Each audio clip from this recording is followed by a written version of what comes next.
everybody. Welcome to the show. Today I'm here with Jesse Engel, managing broker at Keller Williams, and the first person I ever looked up to in real estate. And today we're going to talk about COVID-19 in real estate. So please welcome to the show, Jesse Engel. Jesse, Thanks thanks for for taking having the me. time today. Thanks for taking the time today.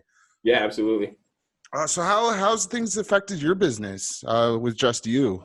Yeah, so good question. And obviously, I'm in a little bit of a unique position, being the managing broker and actively involved in sales myself. And so, I have shifted my focus more towards helping the brokers at my office, trying to help them maintain an edge as far as what's going on in the legal side of things, what's happening, what's allowed, what's not allowed.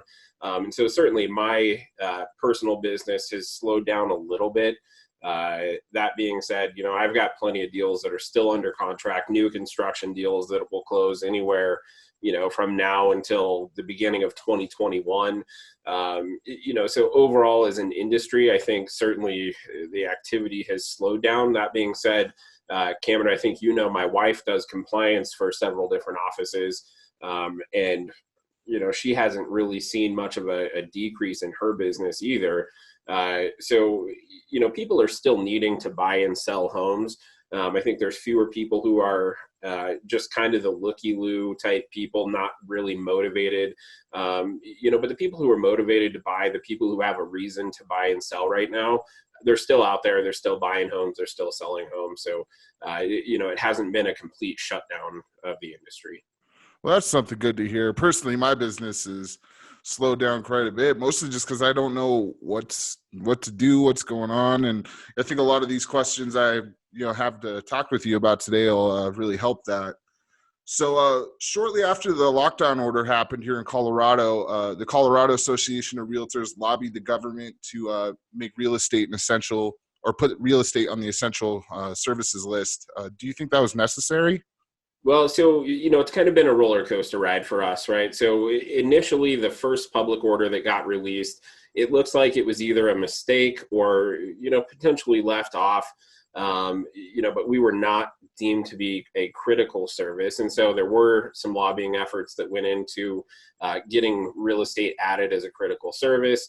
And, the revised order then said that real estate transactions are considered to be a critical service, but the Attorney General then defined a real estate transaction effectively as only a closing or an appraisal. And so inspections were off the board, final walkthroughs were gone, showings, any of those types of things were not allowed under the Attorney General's interpretation of the order. And so, again, more lobbying efforts came into play. And then there was actually a reporter who pressed Governor Polis at a press conference and said, hey, there's a lot of people out there who are getting hurt because of this interpretation from the Attorney General. And they started to bring up some things that, that were hardships for buyers and sellers. And so Governor Polis, I don't know if it was because he was, being publicly pressed on this, or if it was because he really felt that way. But he said, well, that really wasn't my intention when I wrote the order the way that it was. And so, there was some discussion back and forth between the governor's office and the Attorney General's office. And so right now where we stand is that showings, in-person showings and open houses are still off limits. However, inspections and appraisals and what the Attorney General's office calls a condition precedent, meaning it has to happen before closing due to a contractual nature. Those are all allowed now under the order. And so there's some creative things that we can do to keep new deals moving forward as well. But it's going to take a little bit of creativity. And, there's some people who call it a loophole.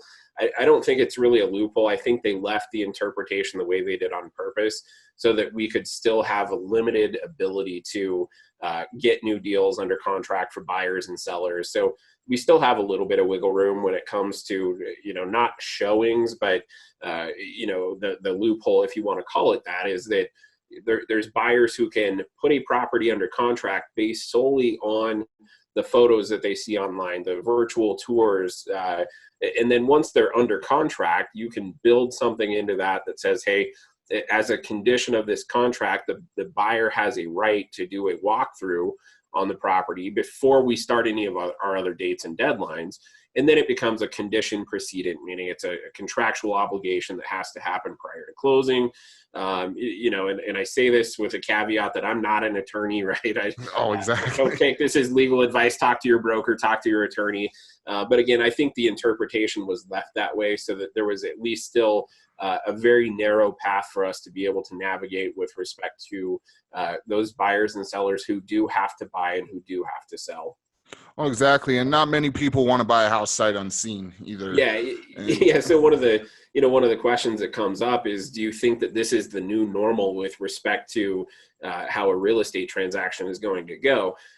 What I don't think is going to be the new norm is people just buying a house sight unseen. I just don't foresee that happening. Definitely. I have certainly sold houses in my career to people sight unseen, where they have never seen the property even up until the point of closing. So that's not new because of the coronavirus thing. There's certainly circumstances where that might happen. However, what I do think is maybe potentially going to change a little bit moving forward is now that brokers have implemented some new marketing strategies with respect to virtual walkthroughs, videos, things of that nature, as opposed to just the standard set of photos. I think moving forward, sellers will start to demand that. They'll say, hey, if this was part of your marketing package during the COVID-19 thing, why are we not doing it now? And so I think it's going to put more pressure on brokers to up their game as far as their marketing plans go. Oh, absolutely. I don't think it's going to be hey, buyers are just going to start buying and selling houses without ever having been in them in person. So. Oh, definitely. And that leads right into my next question for you. Aside from the marketing packages and whatnot from the brokers, do you think the measures being in place for any significant period of time are going to bring about any sort of permanent changes to the way we conduct transactions? Yeah. So, and this is going to be the case for a lot of the questions, I think, is that a lot of it is going to depend on how long the order is in place for. Certainly the longer that the order is in place for, I think the more that the public gets used to these types of measures. And so again, I think the marketing piece that I just talked about, I think that's going to be probably the most significant, what you might call a permanent change moving forward. That being said, I think it's a relatively small chance that anything with any measurable significance outside of that changes on a permanent basis, once that order is lifted. I think once the order gets lifted or as it starts to get eased, because I don't think the order is just going to be dropped on. Yeah, more of a phase out. Yeah, it'll be a phase out. And so, I think there's certainly going to be things as this order gets phased out, that people will still continue to take some precautions.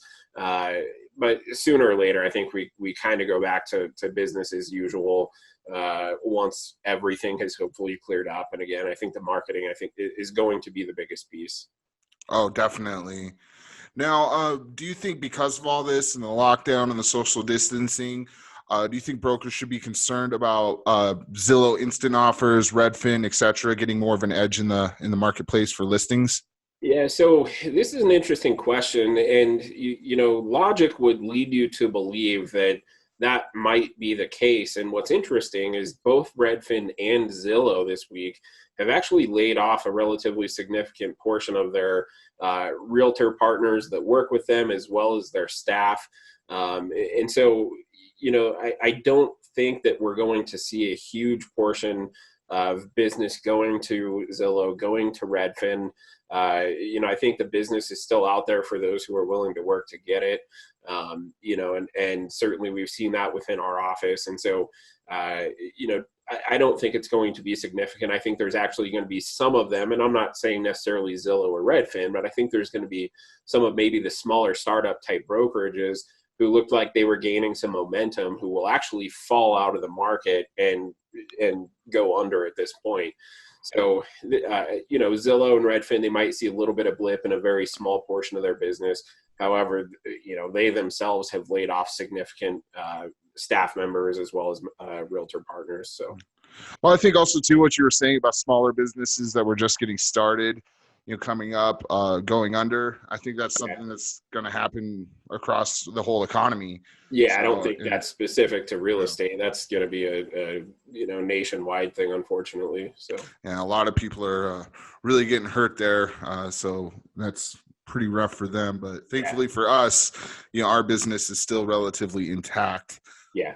And so, which brings me to my next question. Do you think it's appropriate, I guess more morally, or do you think it's appropriate for agents to be actively prospecting right now? Yeah, so different people have different definitions of prospecting, right? And if we're talking about making phone calls to people to see, if they might have a need to buy or sell a home in the future, let's say in the next month or 2 months or 3 months, I certainly think that phone calls are okay. Now, going door to door, door knocking to try to figure out if people have if they want to buy or sell a home, I think that that's a terrible idea. They're But ready to get blasted with Lysol. yeah, like I would spray them with Lysol if they came to my door, right? And I'd tell them to get off of my property. So, I think it depends on what specific tactics brokers are using when it comes to prospecting. I think it may actually even be doing some folks a favor to have a conversation with them of saying, hey, if you do have a home to sell, or if you are looking to buy a home in the next 30 days, maybe in the next 60 days, let's talk about what that looks like for you. And let's talk about what we need to do now to position you so that when the time comes that we're doing the best that we can for you. So again, I think it depends on what specific tactic you're using when it comes to prospecting. I think some types of prospecting should absolutely be off the table. And I think there's other types of prospecting that could be very useful at this time. Oh, absolutely. And that's your explanation there really is sort of helping sculpt like what I'm personally going to do going forward. Because at the beginning of this, I was just kind of fell SOL at that point. I didn't know what to do. I didn't know what was going on. But as I'm learning more, I think, then my second phase was, okay, if someone calls me and they really need to move, then Yeah. I'd be happy to help. But now it's been going on so long now, it's like, okay, I need to be doing something to try and get some of these deals that are happening right now. Yeah. And surprising to me, I figured it was going to be nothing going on, when this whole thing started. But, I'm starting to see other realtors come in with deals. Even my cousin in Wisconsin just, bought a house during all this. And so I'm starting to see, what it's really like, and adjusting my business to maybe start getting some of that business as well. Yeah, and I think a lot of folks saw an initial drop off in their business because they were advising their clients to, hey, let's hang tight until we can kind of figure things out, see where everything stands. But again, I think there's enough people who have a legitimate need to buy or sell, and many of those people just can't continue to hold off and hold off and hold off. And so I think you've seen them start to come back to the market or go on the market right now when they may have, otherwise, outside of this coronavirus thing, they may have gone on the market a couple weeks ago and they've been holding off, and now they're saying, hey, I can't hold off anymore. I need to get going. So, again, I think it is hopefully a short-term thing. I do think that there's going to be some downside as far as pressure on pricing, which, it's not all bad. We were in a relatively unsustainable market when it comes Oh, to, absolutely. buyers weren't able to afford anything, particularly first-time buyers. And so, I don't think it's all bad to have a slight correction with respect to home prices.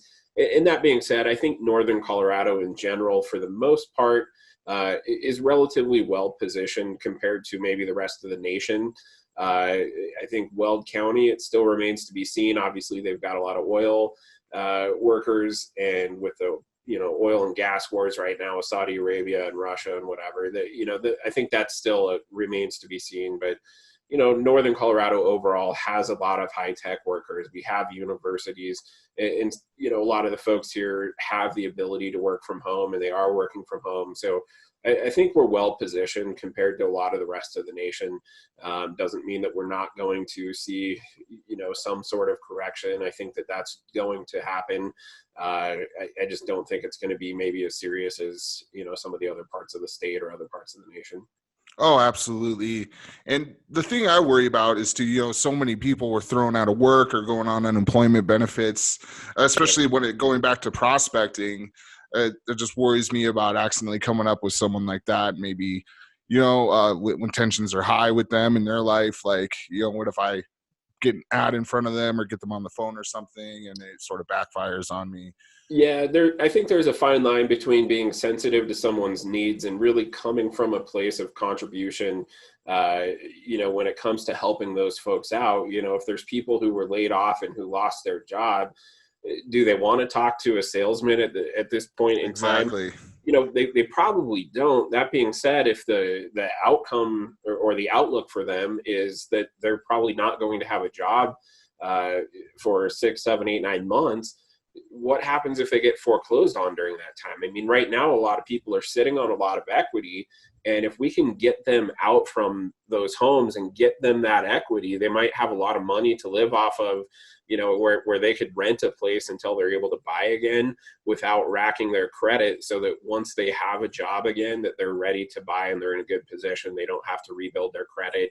And so I think it just depends on how you approach it. If you're approaching it from the perspective of, hey, I'm going to take advantage of people who are losing their jobs right now, uh, people are going to pick up on that. They're not stupid.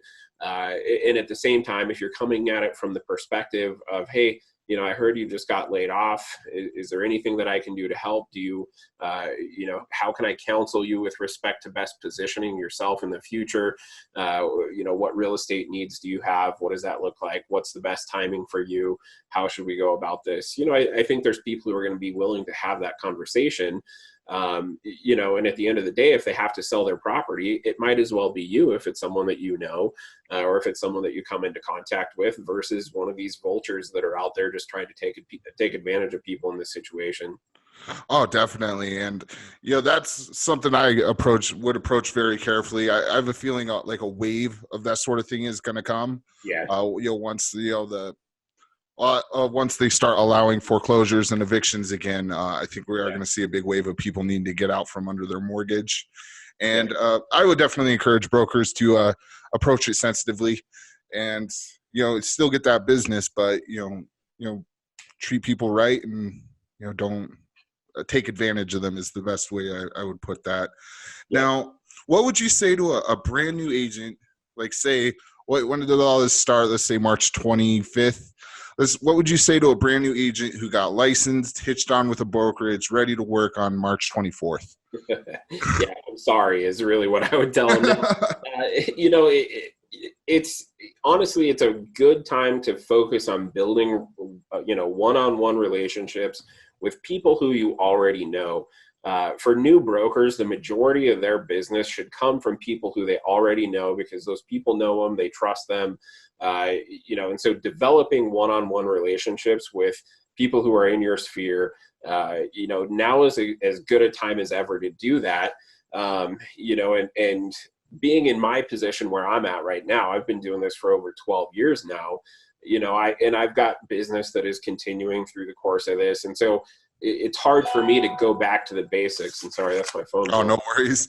It's hard for me to go back to the basics right now, because I still have continuing ongoing business, right? And so other folks that don't have a big book of business, that have some time to invest in that, I think they're going to be, and for the people who actually take that seriously, I think they're going to be the ones who actually see that payoff. They're going to be the ones who see the dividends from doing that work during this time, when maybe they don't have a lot of other transactions to focus on. And so, building your database, setting up campaigns, figuring out how you're going to keep in contact with the people that you know and the people that you trust, and that hopefully would trust you with those transactions as well. I think now is probably that's probably the best use of our time right now, particularly for new agents. So. Oh, exactly. And, I'm not exactly new, but that's what I've been doing, taking this time to go through my phone, maybe talk to people I haven't talked to in a long time, not even about real estate, just, hey, how you doing? Yeah. Maybe try to start like a 30-minute conversation. Zoom and video chat's great for that stuff too. And it really just helps sort of, expand that circle. And Yeah. And I don't think it has to be, real estate related conversations either. Absolutely. I mean, It's just personal. yeah, just develop relationships, period. The real estate piece will come, but losing contact with, those people in your sphere is probably the worst thing you could do. And so now when you have an opportunity to do that and do it well, again, I think if you develop that relationship, then the real estate piece will come down the road. Oh, absolutely. And to think about it, if you're someone that's home all day, like me, I barely left a couple little pieces of business and not exactly real estate, but also in mobile notary, service process, etc.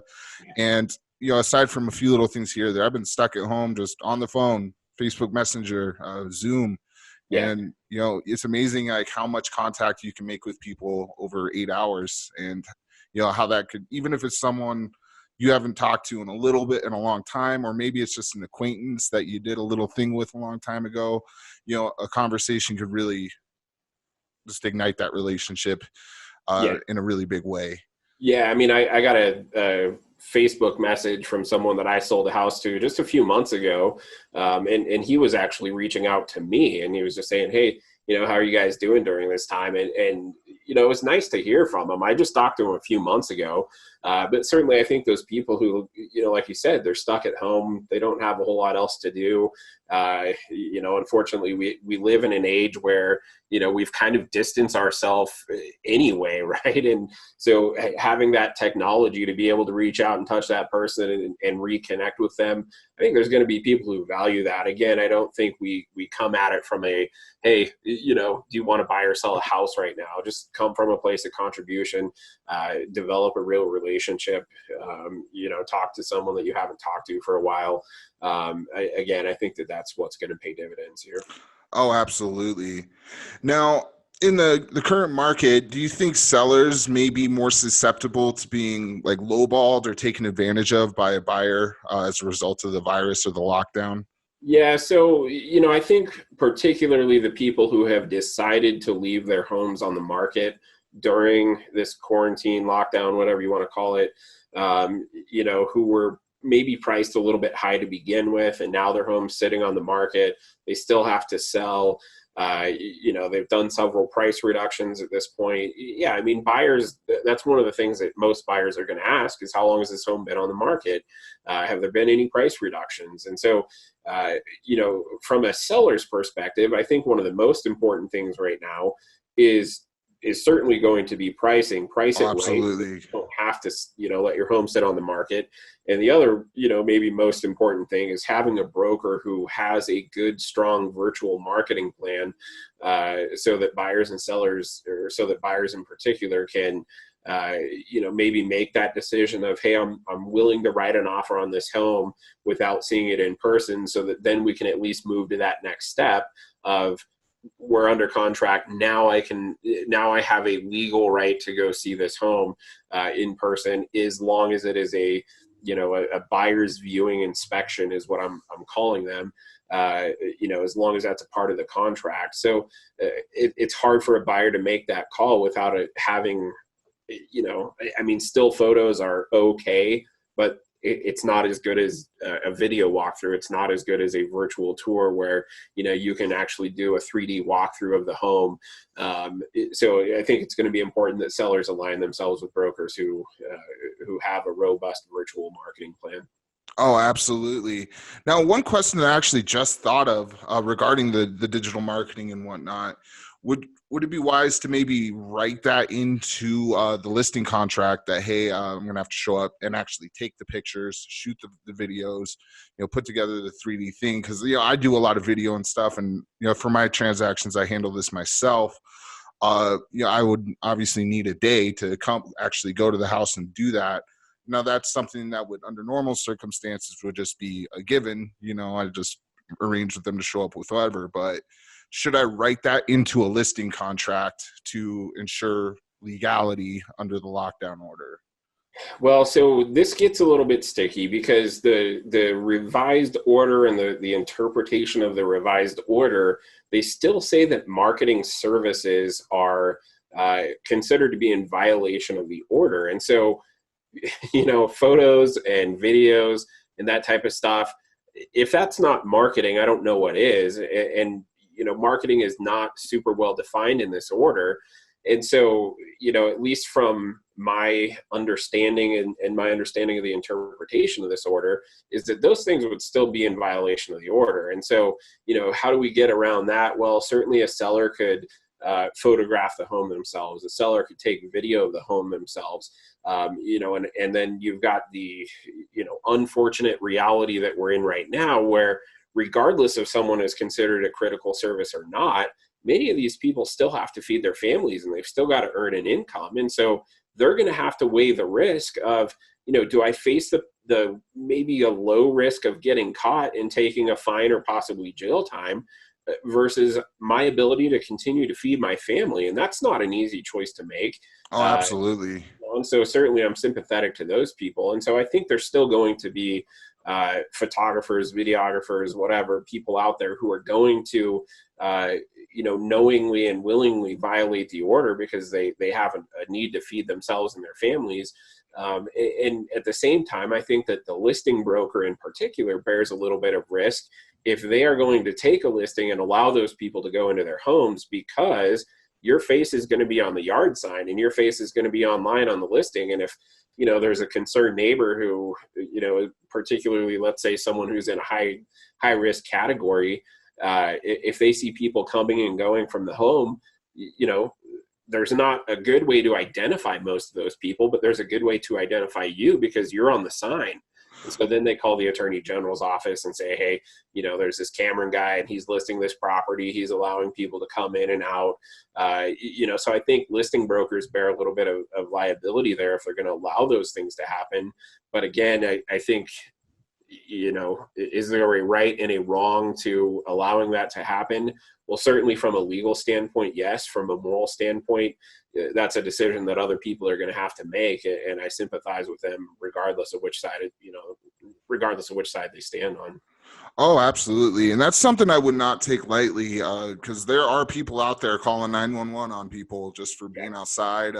Loveland Police put out or released a press release asking people to stop calling 911 about that.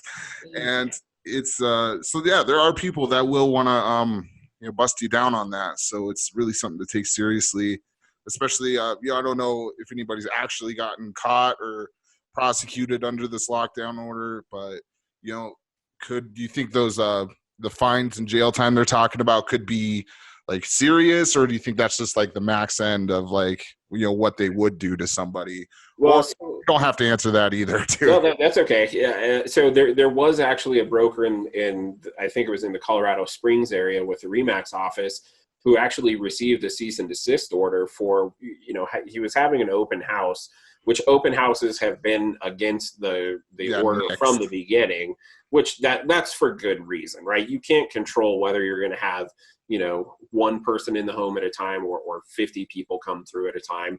And so open houses should be off the board regardless, at least. Agreed.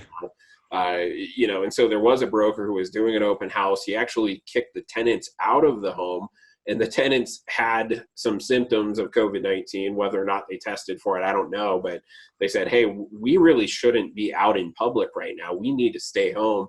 And the broker said, yeah, no, you got to go. The seller wants me to do this open house. And so that broker received a cease and desist order, and certainly continued violations. The penalty is up to $1,000 and or up to a year in jail. Now, I think for a first offense, jail time would be completely unreasonable. I mean, they're talking about letting people out of jail and out of prison right now to try to keep this from expanding and blowing up in a jail or a prison type setting.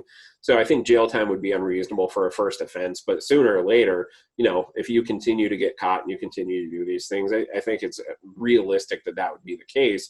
More likely is you're going to get fined $1,000 for violating the order, particularly if you had knowledge of the order. And, most of the brokers are pretty well aware of what the interpretation is and where we stand right now. So I think the $1,000 fine thing is very real, and that's going to actually be happening.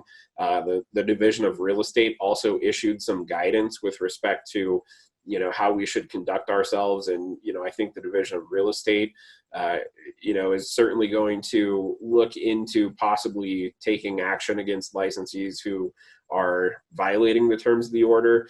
And they could do that via several different routes. But, I think that that's a real thing as well. Oh, definitely.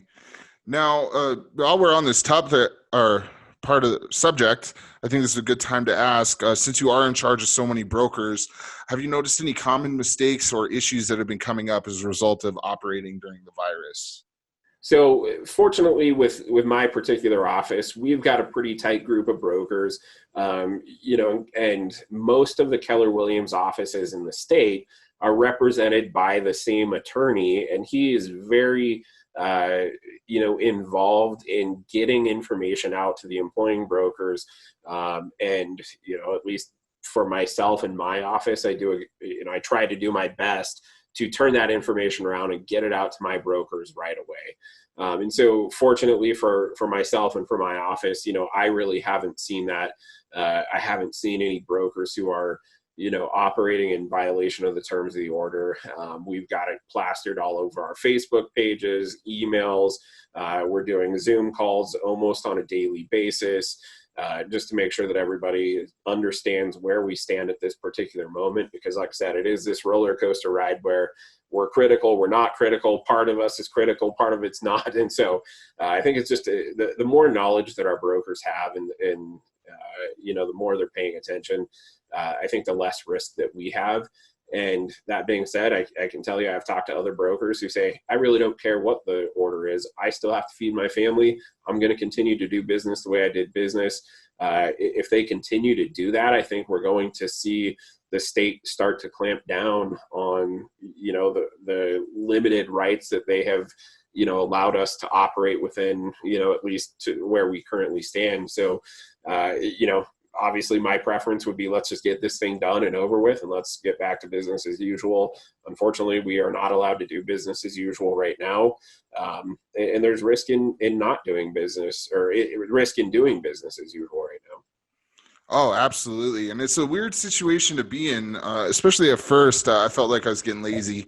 And I think that's going to happen to a lot of, brokers, freelancers, independent contractors, just people who do work for themselves. Mostly, I do worry about this in myself too, about getting lazy, letting your workflow get away from you, and where we're going to be when we come out of this. So I would highly encourage anybody listening who's works for themselves in any way, definitely stay on it or work on at least foundations of your business if you can't actually get out there and do business. So a good way, I think, to wrap this up, any predictions on what the real estate environment is going to look like as we come out of this? Yeah, so this kind of goes back to the notion that I think it depends on how long these orders stay in place for. And obviously different people have different opinions, and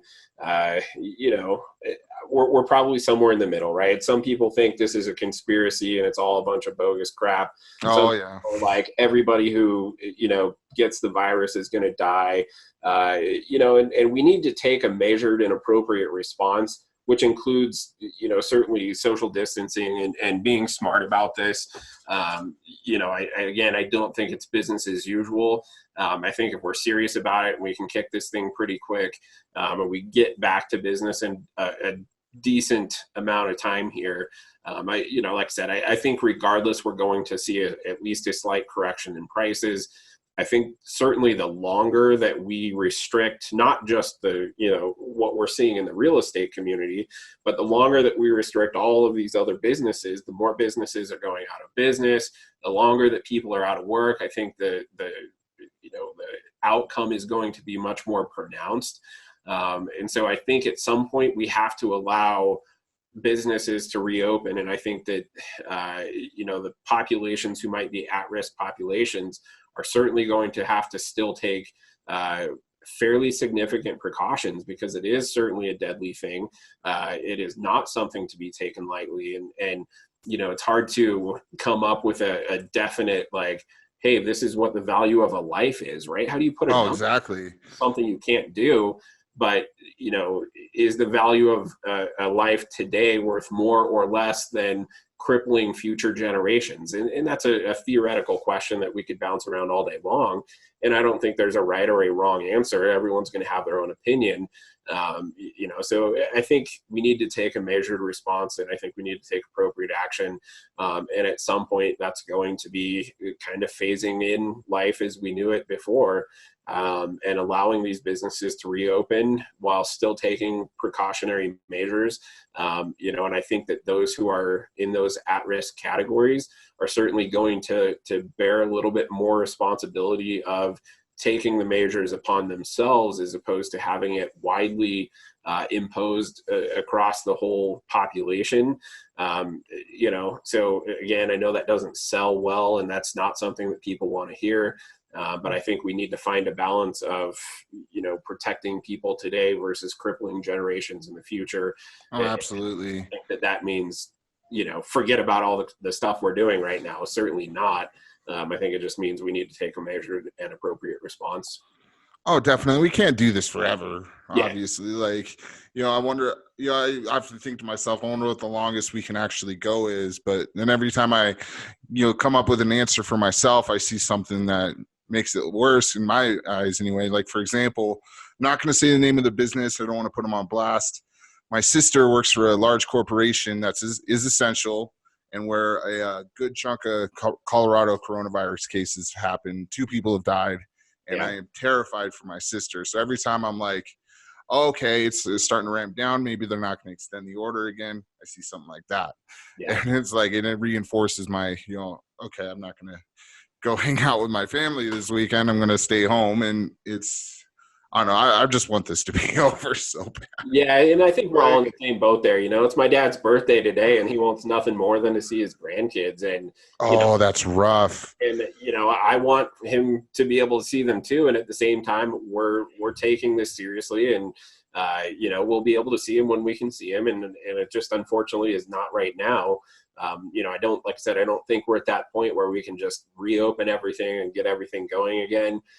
So the longer that it goes on, like I said, I think the more we start to see people who are going to start openly revolting. And I don't say that in like a anarchist type of, it's not a 1776 kind of thing. Yeah, I don't think that, but there are people out there who are getting restless. And so, I think we're going, and I don't know if you've seen, but there was an article a couple days ago, and they basically said, hey, due to Coloradoans who are, at least doing a relatively decent job with respect to social distancing, we have now effectively pushed our peak out to sometime in May. And while that's a good thing from the healthcare system, to me, what that says is, that means that we're going to be pushed into May. And so right now we're April 26th. I don't think that they're going to come out and extend it a whole month, because I think that's what's going to set people off, and they're going to say, okay, this is ridiculous. They're going to start to take their own actions in violation of the orders. So I think we're going to see it in increments, 2-week increments probably. And this is all just guessing. I don't have a crystal ball, but. Well, they already did it from the 17th to the 26th, right? And yeah, I think they're just going to keep doing that, because if Polis came out and was like, okay, yeah, we're done till June. Yeah. People are going to lose it.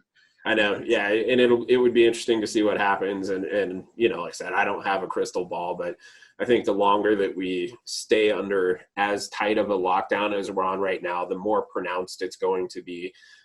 Hopefully it's something that we can bounce back relatively quickly from. I think part of the spike that we've seen in unemployment was driven by the fact that there's these policy implementations coming out of Washington, providing trillions of dollars for these types of things.